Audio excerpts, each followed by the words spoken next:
Selamat pagi saudara, salam jumpa kembali. Anda kembali menyaksikan segmen perbincangan dalam program Sapa Manado di Kompas TV Manado. Dan pagi hari ini saudara bersama saya Hana Imbar yang nantinya akan memandu untuk segmen perbincangan kami di pagi hari ini. Dan di studio Kompas TV Manado hari ini sudah hadir bersama saya ada dua narasumber yang nantinya kami di sini akan membahas topik yang berkaitan dengan digital dan berkaitan juga dengan pendidikan. Nah, untuk itu sudah bersama saya di studio Kompas TV Manado ada dua narasumber seperti yang sudah saya sebutkan tadi. Yang pertama tidak asing lagi, tidak lain tidak bukan Pak Odi Kaunang. Terima kasih Pak Odi selalu bersedia untuk berbagi bersama kami. Pak Odi mungkin ada yang baru pertama kali menyaksikan program Sapa Manado, belum kenal, ini Pak Odi Kaunang sebagai pengamat teknologi digital dan juga sebagai dosen ya Pak Odi. Nah, dan di sampingnya hadir bersama saya pagi hari ini Pak Teddy Manueke, praktisi pendidikan, juga sebagai rektor di Universitas Nusantara Manado, dan juga merupakan ketua Asosiasi Badan Penyelenggara Perguruan Tinggi Swasta Indonesia Wilayah Sulawesi Utara. Ini lengkap di studio Kompas TV Manado, dari pengamat digital dan juga dari praktisi pendidikan. Pagi hari ini topik kita digitalisasi atau pendidikan digital, memilih sekolah atau kehidupan. Nah, ini pendidikan di era kita sekarang ini tentunya kita tidak bisa lepas dari digital. Dan dari sektor pendidikan juga sekarang semuanya terhubung juga dengan digital. Nah, lantas kondisi ini apa yang harus kita sikapi dengan kondisi kita saat ini? Mungkin dari Pak Teddy dulu terlebih dahulu. Sebenarnya apa tujuannya dari kita semua harus mengetahui dari sektor pendidikan itu sendiri harus menguasai digital di zaman sekarang ini? Ya, terima kasih. Jadi di era digitalisasi saat ini tentu seluruh sektor sangat memerlukan penggunaan digital. Tentu tidak juga luput di dalamnya adalah sektor pendidikan. Apalagi sektor pendidikan ini kan sebagai prime mover, ya, penggerak utama setiap pengembangan ilmu pengetahuan, teknologi, termasuk di dalamnya teknologi digital. Jadi sebagai sektor yang utama menggerakkan penggunaan digital di berbagai sektor, tentu pendidikan ini sangat penting dan perlu. Dan sekaranglah eranya untuk penggunaan digital dalam setiap sisi kehidupan manusia. Jadi karena memang di era sekarang ini semuanya sudah serba digital, maka pendidikan juga bertransformasi, harus menguasai digital juga sekarang ya, Pak Teddy. Menerapkan digital dalam segala aspek pengelolaan pendidikan ataupun kegiatan-kegiatan di bidang pendidikan. Oke, nanti kita akan membahas lebih lanjut lagi. Pak Odi, ini gimana menanggapi digitalisasi untuk pendidikan itu sendiri, Pak Odi? Apa yang harus kita lakukan dengan digital? Tentu teknologi digital akan berkaitan dengan internet dan komputer. Hal itu compulsory lah, wajib lah. Atau saya sebut dengan smartphone yang kita punya ataupun personal komputer. Yang akan menarik untuk dibangun logika lebih lanjut, teknologi digital sudah semakin personal, smartphone personal, komputer desktop personal, tetapi kurikulum yang digunakan belum personal. Padahal pendidikan itu untuk dimuarakan kepada understanding, kelengkapan peserta belajar, agar setiap proses belajar mengajar itu sifatnya personal kan. Hana punya cara berpikir sendiri, Pak Teddy punya cara berpikir sendiri, saya punya cara berpikir sendiri. Tetapi kurikulum yang terjadi kebanyakan ini masih kurikulum yang menyamakan pola pikir, pola belajar setiap murid. Padahal menggunakan alat teknologi yang personal.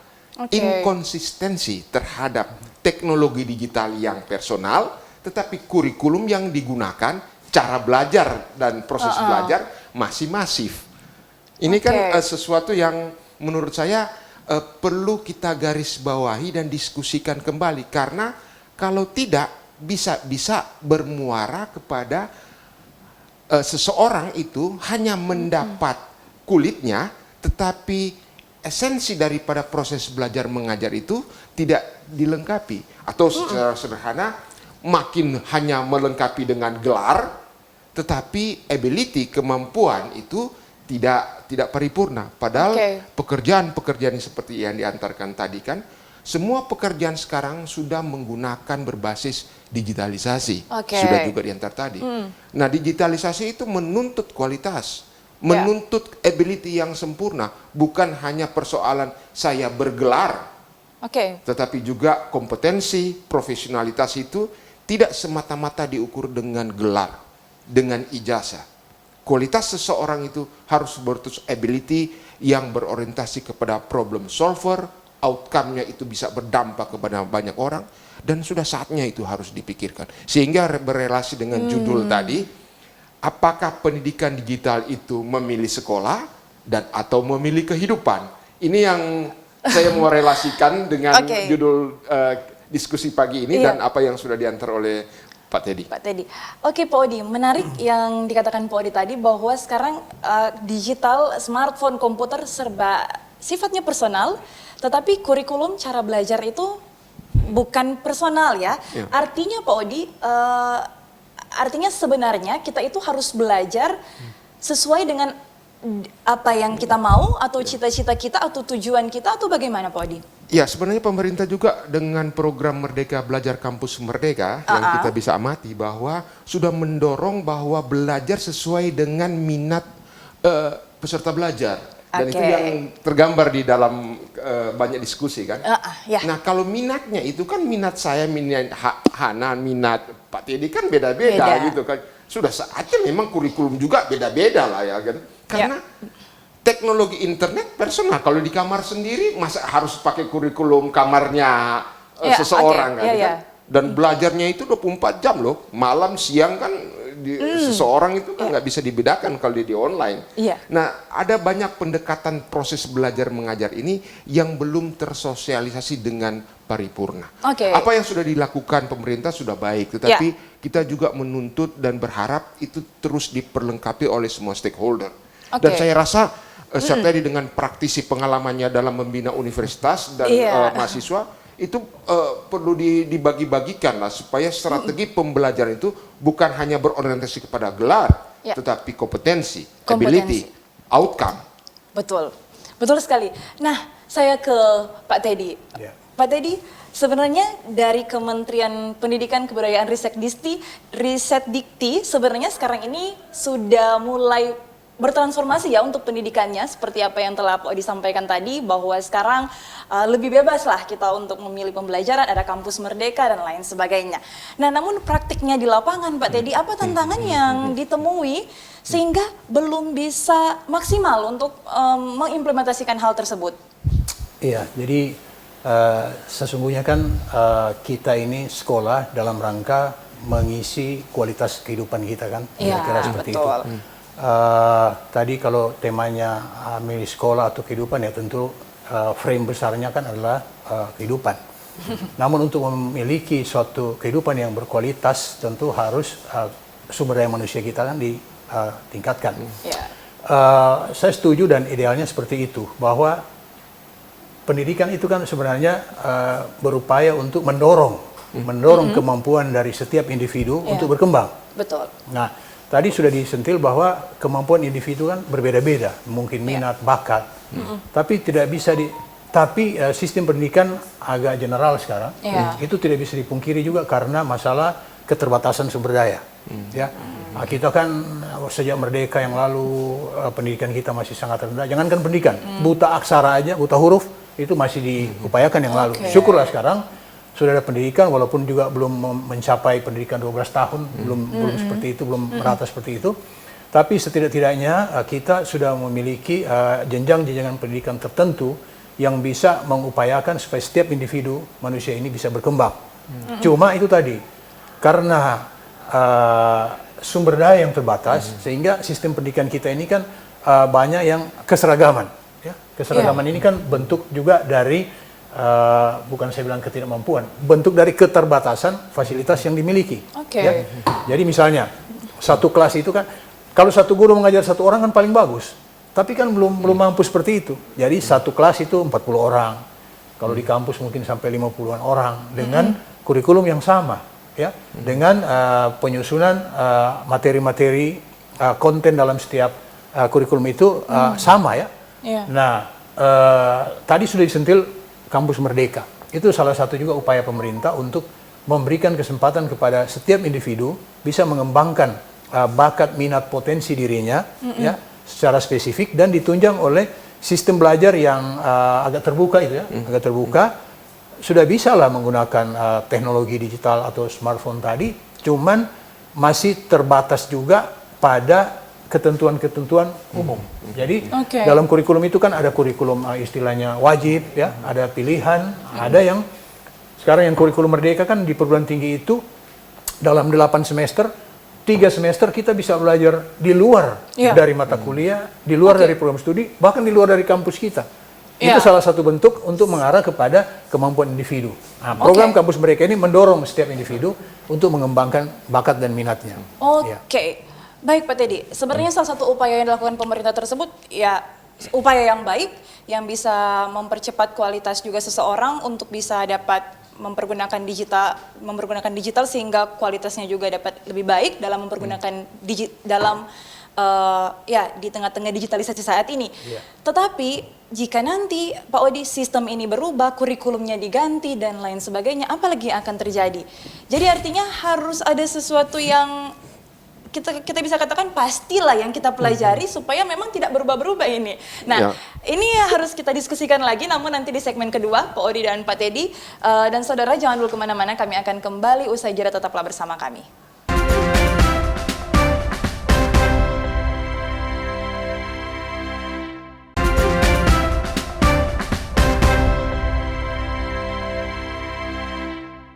Kembali Anda menyaksikan Sapa Manado, saudara, dan masih bersama saya di studio Kompas TV Manado ada dua narasumber, Pak Odi Kaunang sebagai pengamat teknologi digital dan Pak Teddy Manueke, praktisi pendidikan, Rektor Universitas Nusantara Kota Manado dan Ketua Asosiasi Badan Penyelenggara Perguruan Tinggi Swasta Indonesia Wilayah Sulawesi Utara, dan masih membahas tentang pendidikan digital, memilih sekolah atau kehidupan.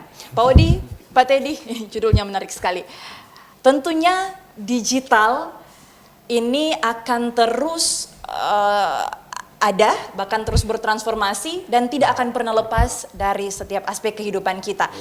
Karena ini akan terus ada dan terus bertransformasi, artinya yang perlu kita lakukan adalah bagaimana membuat terobosan dan mengupayakan supaya sektor pendidikan ini dapat mengejar digitalisasi yang akan terus meningkat. Artinya kualitas dari anak-anak, tenaga pendidik juga harus terus ditingkatkan supaya kita tidak ketinggalan dengan digitalisasi. Nah, apa yang perlu untuk kita lakukan bersama, Pak Odi?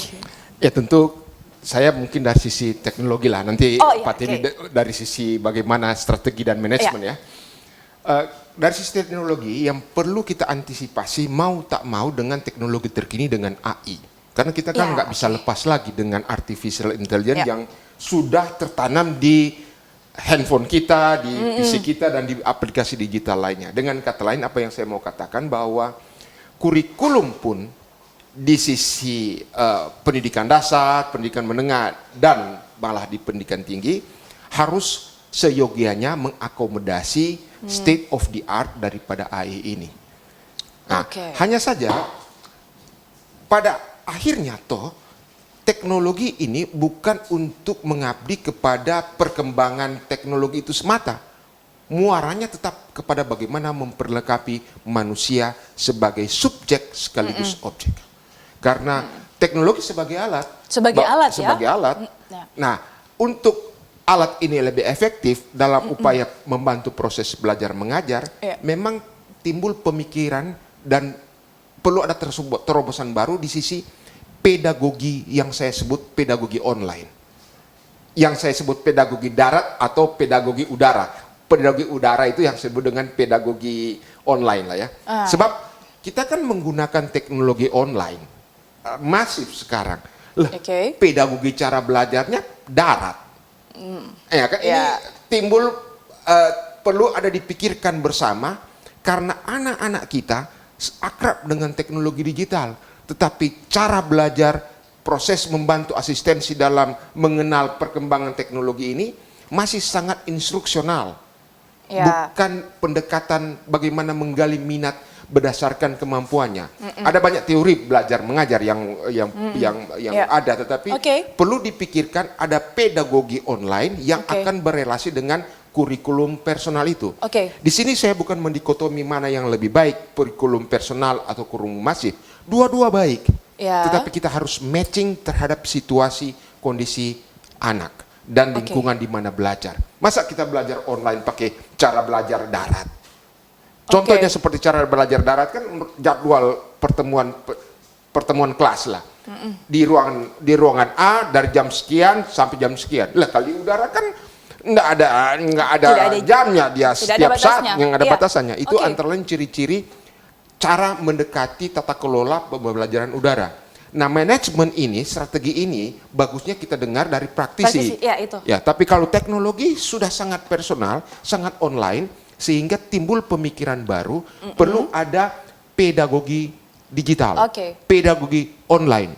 Dan ini sekali lagi Hana, bukan mendikotomi mana lebih baik, tetapi kita harus matching terhadap suasana, kondisi peserta belajar, partisipasi, dan fasilitator belajar mengajar itu sendiri. Pak Odi tadi juga sempat mengatakan tentang teknologi yang semakin bertransformasi, ada AI. Alih-alih kita dibantu dengan teknologi, jangan-jangan kita malah dibodohkan dengan teknologi. Jadi dari praktisi pendidikan, Pak Teddy, apa ini yang perlu untuk, mungkin dari Pak Teddy sendiri yang di lapangan bertemu langsung ya dengan tenaga pendidik, dengan peserta didik, ini bagaimana Pak Teddy untuk supaya membuat mereka atau mengajarkan kepada para tenaga pendidik dan peserta didik ini untuk tidak salah mempergunakan digital? Iya, jadi kan pendidikan itu kan sebenarnya luas kan. Yang satu adalah untuk kecerdasan intelektual atau untuk hard skill, ya. Bagaimana seseorang memiliki kompetensi akademik itu sesuai dengan bidang yang dia pilih, ya. Bidang itu yang dia pilih adalah program studi yang di dalamnya susunan mata-mata kuliah yang kita sebut kurikulum. Tapi bersama dengan itu kan untuk kesuksesan kehidupan itu kan bukan hanya terbatas pada hard skill tadi atau kompetensi akademik tadi, tapi juga ada keseimbangan soft skill. Soft skill ini kan holistik ini kan, ada kecerdasan emosi, kecerdasan spiritual, kecerdasan sosial, mungkin kecerdasan leadership, entrepreneurship, dan lain sebagainya. Nah, digital adalah alat bantu ya untuk mempercepat pencapaian tujuan dari setiap program. Apakah di dalam hard skill tadi boleh untuk tadi dengan adanya teknologi AI tadi, artificial intelligence, kan belajar sekarang bisa lebih cepat dari yang lalu, tidak perlu lagi cari-cari, nanti sudah ada alat untuk mencarikan. Itu untuk mempercepat kompetensi intelektual atau hard skill, ya. Tapi ada juga kompetensi soft skill yang lain itu memerlukan juga waktu, proses dan perubahan atau transformasi perilaku. Perilaku ini kan penting. Ya. Supaya tidak terjerumus juga tadi dalam penggunaan teknologi informasi yang salah. Nah, dalam pendidikan ini mesti berjalan bersama-sama. Nah, tidak bisa dipungkiri sekarang di dunia pendidikan ini masih ada bisa saja gap generation ya. Jadi generasi milenial, generasi Z, tapi dosen-dosennya akan generasi-generasi X ya, baby boomers ya. Tapi dipaksa untuk bisa menyesuaikan dengan kebutuhan generasi sekarang, yaitu generasi digital. Nah, mungkin kalau saya bisa bahasakan dengan pertanyaan tadi, ya, dengan pertanyaan tadi, generasi X ini, baby boomers ini membawa para anak muda, para pelajar ini untuk tetap bertahan pada katakanlah untuk soft skill mereka, karena dalam rangka mengadopsi atau menggunakan teknologi digital ini dalam rangka meningkatkan kompetensi mereka. Nah, kira-kira seperti itu. Sementara anak-anak muda sekarang mereka cepat belajar, ya, tetapi mereka juga mungkin saja belum berpengalaman dalam transformasi soft skill tadi. Dalam soft skill, ya, jadi harus bersamaan, ya, bersamaan. Kira-kira seperti itu. Ya. Berarti dari mengutip dari pernyataan dari Pak Teddy tadi, berarti dari sisi tenaga pendidiknya juga yang notabene memang banyak generasi baby boomers atau generasi X itu juga harus juga ini ya Pak Teddy menyesuaikan juga dengan kebutuhan zaman sekarang ya untuk era digital. Kita akan bahas itu namun nanti di segmen selanjutnya kita harus break dulu. Jadi saudara jangan dulu kemana-mana, kami akan kembali usai jeda, tetaplah bersama kami di Sapa Manado.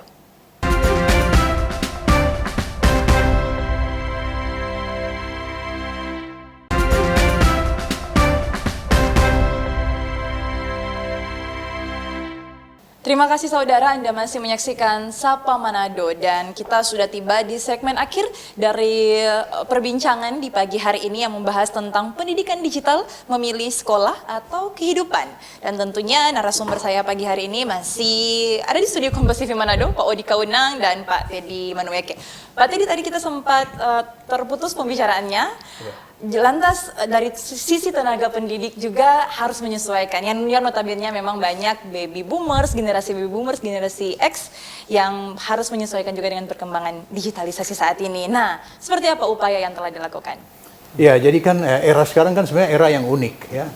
Di mana pertemuan antara dua kira-kira generasi yang besar itu akan duduk bersama-sama untuk menciptakan suatu situasi yang bagus untuk kehidupan saat ini pada era yang sudah berubah. Itulah butuh transformasi tadi. Nah, untuk transformasi ini kan dari bidang pendidikan ini kan sangat luas. Pertama dari sumber daya manusianya yang paling utama, ya kan? Yang tadi para generasi X baby boomers tadi mau mentransformasikan ilmu pengetahuan kepada generasi Z dan milenial ini yang memang mereka ramah terhadap digital. Jadi itu perlu suatu proses yang besar itu ya, yang melibatkan semua stakeholders. Ya. Jadi pendidikan ini kan sebenarnya bukan hanya tanggung jawab lembaga pendidikan. Ya. Saya ini kan pimpinan di universitas swasta. Di Sulawesi Utara itu universitas swasta ada 41. Ya. Nah kami juga tentu atau saya harus mengupayakan supaya semua perguruan tinggi swasta ini secara bersama-sama bagaimana kita punya peran yang maksimal untuk meningkatkan sumber daya manusia Indonesia, khususnya di Sulawesi Utara yang masih sangat rendah. Baik dari segi kuantitatifnya, apalagi tentu dari segi kualitasnya. Ya. Untuk itu perlu peran dari semua stakeholder dan bagi kami perguruan tinggi swasta tentu impian besar, cita-cita besar, tapi tentu harus ditunjang juga paling tidak oleh pemerintah, kalau kita ini pemerintah daerah lah. Dalam rangka tadi, dalam rangka meningkatkan kualitas, diperlukan sumber daya manusia yang banyak, ya, sumber daya finansial yang besar, sumber daya sarana prasarana yang cukup, agar supaya pencapaian kualitas sumber daya manusia Indonesia, khususnya di Sulawesi Utara ini, bisa tercapai dengan cepat, dan dalam rangka juga menggunakan teknologi digital ini sebagai bagian dari kehidupan, termasuk di dalam iklim atau lingkungan pendidikan itu. Betul sekali, karena upaya ini adalah upaya kita bersama. Upaya bersama. Upaya bersama. Seluruh stakeholders yang terkait di dalamnya. Dan salah satu elemen penting tentunya adalah pemerintah daerah itu sendiri. Nah ini pertanyaan terbuka. Strategi apa yang harus dilakukan pemerintah daerah, Pak Odi? Dan Pak Teddy mungkin. Pak Teddy sebenarnya praktisi ya, jadi mungkin pastinya menunggu juga apa strategi yang harus dilakukan oleh pemerintah. Ya, pertanyaan Hana ini bagus sekali. Paling tidak kita membawa ranah pendidikan ini menjadi akrab bagi semua. Kalau menjadi akrab dan ramah kan, semua akan cemplung sama-sama lah. Tidak segan-segan membantu lah ya kan. Sebab kita kan seperti kalimat Pak Teddy tadi, ada ranah dari pendidikan dasar sampai perguruan tinggi, di mana jangkauannya amat luas. Nah, saya mau agak progresif mengatakan, sekali-sekali memang harus dilakukan ada diskusi terbatas, terbuka, untuk bagaimana kita membuat dan meliterasikan kurikulum yang lebih spesifik, yang bisa mengakomodasi secara utuh kemajuan-kemajuan teknologi ini. Jadi, progresifnya sekarang teknologi dalam pendidikan bukan semata alat bantu, tetapi menjadi mitra. Ya, institusi teknologi, apapun dia biasanya kita anggap sebagai alat bantu. Tetapi kalau kita lebih progresif, bukan sebagai alat bantu lagi, kita menjadi mitra. Dan kalau menjadi mitra, maka seluruh kurikulum juga harus mengakomodasi kemajuan teknologi itu sendiri. Ini agak strategis redaksi ini, tetapi mau tak mau harus itu dibicarakan. Agak sangat disayangkan, Hana, kalau pendidikan anak-anak kita, PAUD, SD, SMP itu dibiarkan kepada swasta pedagang yang mendefinisikan kurikulum itu. Ujung-ujungnya adalah kepentingan pedagang, ya kan?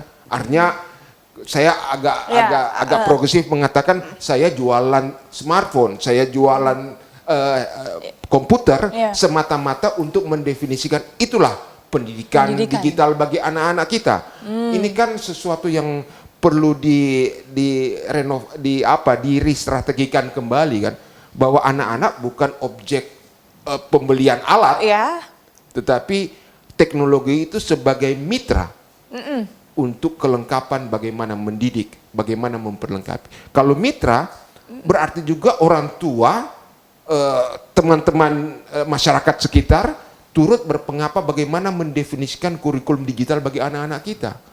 Minggu lalu sempat dibicarakan di sini, diangkat oleh narasumber, anak-anak yang belum berhak membuka akun medsos sudah membuka. Ini kan hanya masalah pendidikan kan. Itu bukan masalah komputer, smartphone, itu masalah kehidupan itu. Oleh sebab itu berelasi dengan judul kita diskusi pagi ini, pendidikan digital itu bukan semata memilih sekolah, tetapi juga memilih kehidupan. Dan itu yang saya ajak titipkanlah ke teman-teman Dewan Kabupaten Kota, marilah kita sedikit lebih memperhatikan proses pendidikan di lokal ini gitu loh.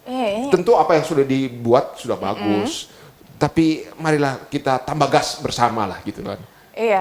Memang sudah bagus Pak Teddy, memang sudah bagus. Tetapi memang ya faktanya di lapangan masalah-masalah yang terjadi masih banyak anak-anak yang ya dari segi pendidikan lah, kita di Sulawesi Utara mungkin kualitas dari kualitas pendidikan dari anak-anak baik itu di tingkat sekolah dasar, SMP, SMA ataupun di bangku kuliah, jika dibandingkan dengan provinsi dari luar Sulawesi Utara masih di bawah atau masih sangat rendah. Dan seperti yang Pak Odi sampaikan tadi bahwa harus ada upaya yang progresif ya dari semua stakeholders dan terutamanya pemerintah. Nah, sebelum kita menutup segmen perbincangan di pagi hari ini, terakhir Pak Odi dari sisi digital itu sendiri, apa yang bisa kita manfaatkan atau apa yang bisa kita lakukan untuk memanfaatkan digital ini untuk kehidupan kita? Ya, tentu tidak terlepas daripada teknologi itu amat erat dengan kaitan kualitas, efisiensi, dan efektivitas. Dan semua kata-kata ini kan harus dimuarakan kepada, kalau itu ke sebuah institusi sekolah, perguruan institusi pendidikan, kepada persoalan strategi dan manajemen, kalau itu kepada anak-anak, itu akan dimuarakan kepada keluarga juga harus turut berpartisipasi untuk meningkatkan kualitas pendidikan. Jadi teknologi itu sebagai mitra dalam rangka melengkapi kehidupan, bukan sebagai mitra dalam rangka perkembangan teknologi itu sendiri dan dia menjadi dua kutub yang berlainan.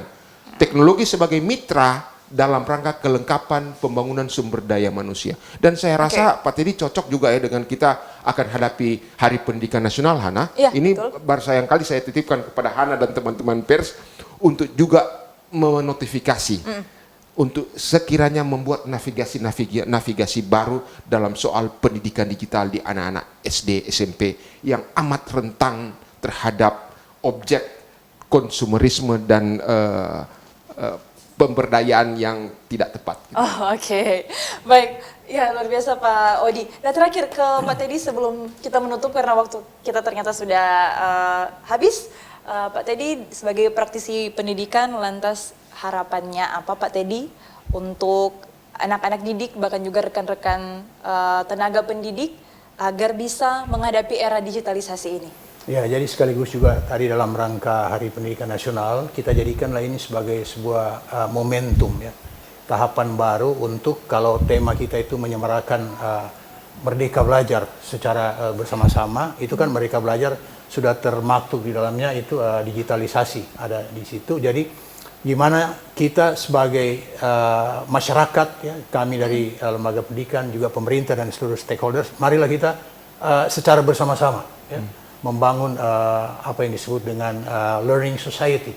Jadi lembaga pendidikan, pemerintah, masyarakat, kita belajar terus ya untuk meningkatkan kemampuan kita sehingga sumber daya manusia Indonesia khususnya di Sulawesi Utara ini akan lebih berkualitas, maka daerah kita akan maju dan negara kita akan maju. Saya kira itu harapan saya. Terima kasih Pak Teddy, luar biasa kata-katanya, learning society, itu sangat baik sekali ya. Wow, perbincangan yang luar biasa, terima kasih banyak sekali lagi Pak Teddy Manueke dan Pak Odi Kawenang atas waktunya, sudah sharing bersama kami semua, pendengar dan pemirsa setia Kompas TV Manado. Ya, dan saudara, sebelum kita menutup perjumpaan di program Sapa Manado hari ini, kami punya kata-kata motivasi untuk menyemangati hari Anda. Ini dia.